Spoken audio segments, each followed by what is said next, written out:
ओम नमः शिवाय। हरे कृष्णा। हर हर महादेव। आप सभी का दिन शुभ और मंगलमय हो। लूने रविवार। कथा के अनुसार एक साहूकार था, उसके कोई भी पुत्र नहीं था। एक दिन की बात है, वह सुबह के समय घर से बाहर निकलकर टहल रहा था तो उसने देखा कि एक किसान खेत में दाना डालने जा रहा था। साहूकार को देखते ही वह वापस लौट गया और बोला, आज तो सगुन अच्छा नहीं है। अरे अरे, मैंने किसका मुंह देख लिया, आज का मेरा दिन बड़ा ही खराब जाएगा। अब देखिए, साहूकार ने यह सुना तो उसे बहुत ही बुरा लगा, उसका मुंह उतर गया। वह बहुत ही दुखी मन से अपने घर आ गया और अपनी पत्नी से बताने लगा कि आज एक किसान खेत में दाना बोने जा रहा था। वह मुझे देखकर अपशगुन समझकर वापस घर को चला गया। साहूकार की बात सुनकर उसकी पत्नी ने कहा, अरे हाँ, आज हमारे घर भी एक चिड़िया आई थी और वह बोली कि इस घर में तो बच्चे ही नहीं हैं तो दाना कहाँ से मिलेगा। यह कहकर वह चिड़िया भी मेरे घर से उड़ गई, चली गई। अब देखिए, यह सब सुनकर साहूकार को बड़ा दुख भी हुआ और क्रोध भी आया। साहूकार भगवान की पूजा नित्य प्रति तो किया करता ही था, लेकिन वह समय पौष माह का था और रविवार पड़ने वाला था। तो उसी रविवार के दिन से वह सूरज भगवान की आराधना करने लगा। 12 वर्ष बीत गए, तब सूरज भगवान ने सोचा, यदि भक्त की पुकार नहीं सुनी तो भगवान को कोई नहीं मानेगा।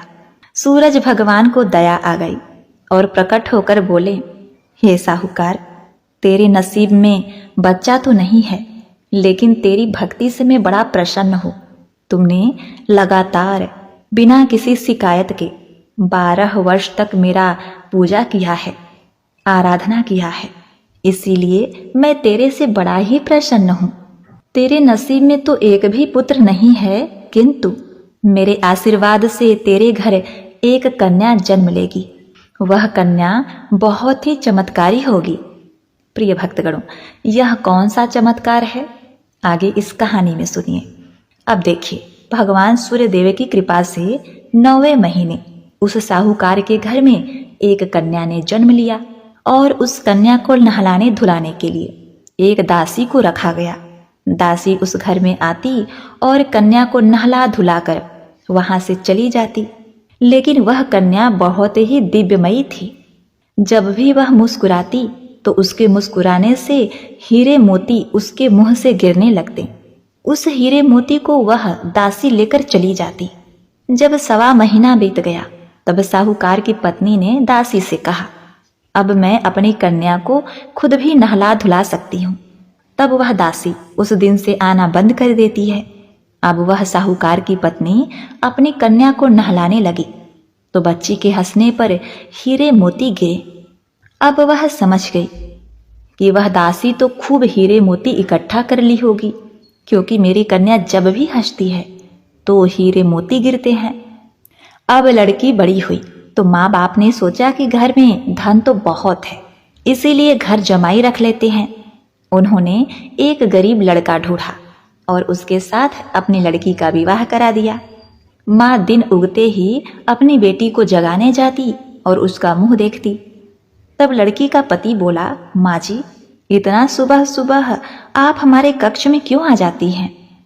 तो लड़की की माँ बोली, हमारे घर का यह नियम है कि हम अपने बेटी का मुंह देखे सुबह सुबह किसी चीज की शुरुआत नहीं करते, इसीलिए मैं सुबह सुबह अपनी बेटी का मुंह देखने चली आती हूँ। जब दूसरा दिन हुआ तो दूसरे दिन सुबह वह लड़का उठा और अपनी पत्नी का मुंह देखा तो उसके मुंह से हीरे मोती गिर रहे हैं।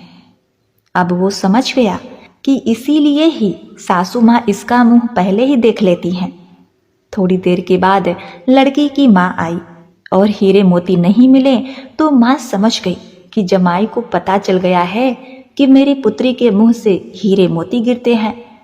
माँ के मन में लालच आ गया।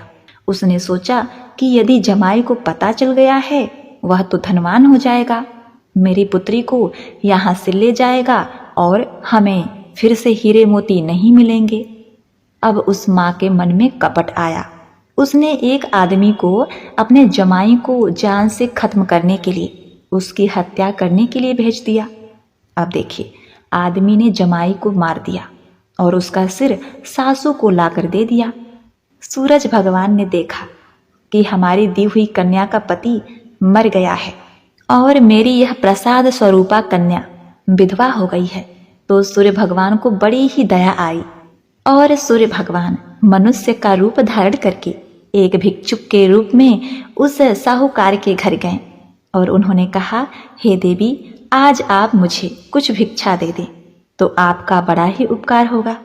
अब देखिए, उस कन्या की माँ साहूकार की पत्नी घर में से अनाज लेने के लिए जाती है और इधर सूरज भगवान चुपके से उस कन्या के पति का सिर लेकर उसके धड़ से लगा देते हैं।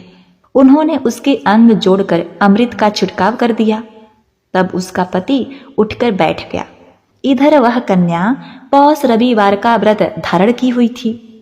घर पहुंचकर उस कन्या ने देखा कि उसका पति देर शाम को घर आया है, तो उसने कहा, आपको पता है ना कि पौष रविवार व्रत का मेरा नियम है।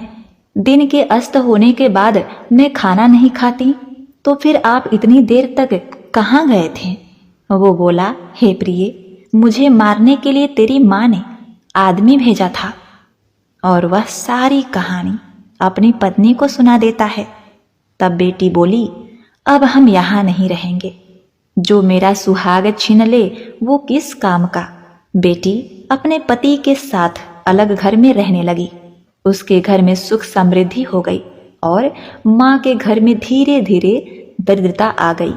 हे सूरज भगवान, जैसे आपने उस बेटी को प्रसन्न किया, उसका कल्याण किया, वैसे सबका उद्धार करना। जैसे माँ को दरिद्र बनाया, वैसा किसी को दरिद्र मत बनाना। इस कथा को सुनने वाले, कहने वाले तथा हुंकारा भरने वालों के ऊपर अपनी कृपा दृष्टि सदैव बनाए रखना। जय सूर्यदेव। ओम सूर्याय नमः।